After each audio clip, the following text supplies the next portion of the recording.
Shalom. Hari ini juga kita akan renungkan kitab Yosua pasal 19. Teksnya dari ayat 32 sampai 51.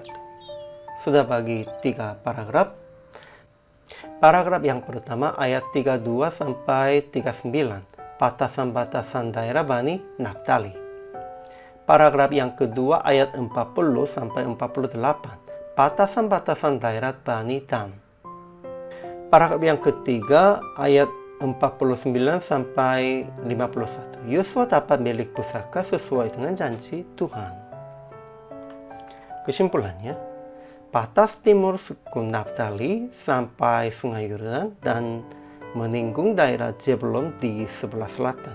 Kemudian meninggung daerah Asher di sebelah barat. Mereka mendapat 19 kota pada daerah paling utara dari semua suku Israel. Kemudian suku Dan bertempat di barat daerah suku Benyamin, tetapi juga pindah ke bagian utara daerah suku Naftali. Setelah selesai pembagian milik pusaka Bani masing-masing, Yosua mendapat Timnah Serah di pegunungan Efraim sebagai milik pusaka, sama seperti Kaleb meminta milik pusaka kepada Yosua. Mereka dua orang membimbing bangsa Israel sejak keluar dari Mesir sampai bertempat di Kanaan. Pada saat semua orang menunda dan tidak berani untuk mengajukan diri sebagai pemimpin, Kaleb menjadi teladan untuk penaklukan. Dan sekarang Yosua memohon milik pusaka dengan susunan yang terakhir supaya menyelesaikan hal yang Tuhan janjikan. Ajaran tentang Allah. Pertama, Tuhan telah memberikan tanah kepada Bani Naftali dan Dan dengan cara membuang undi. Kedua, Tuhan telah perintahkan akan memberikan milik pusaka kepada Yosua, pemimpin kepala Israel juga. Ajaran tentang manusia. Pertama, suku Naftali dapat 19 kota dengan desa-desanya sebagai milik pusaka menurut kaum-kaum mereka.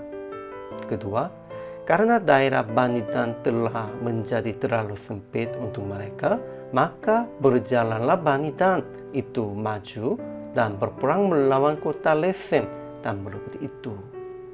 Ketiga, setelah orang Israel selesai membagikan negeri itu menjadi milik pusaka, mereka menurut daerah-daerahnya, maka kepada Yosua bin Nun diberikannya milik pusaka di tengah-tengah mereka sesuai dengan titah Tuhan.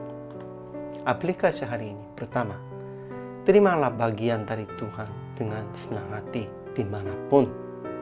Ya, kelihatannya tidak cocok, namun karena ini dari Tuhan, harus menerimanya dengan senang hati.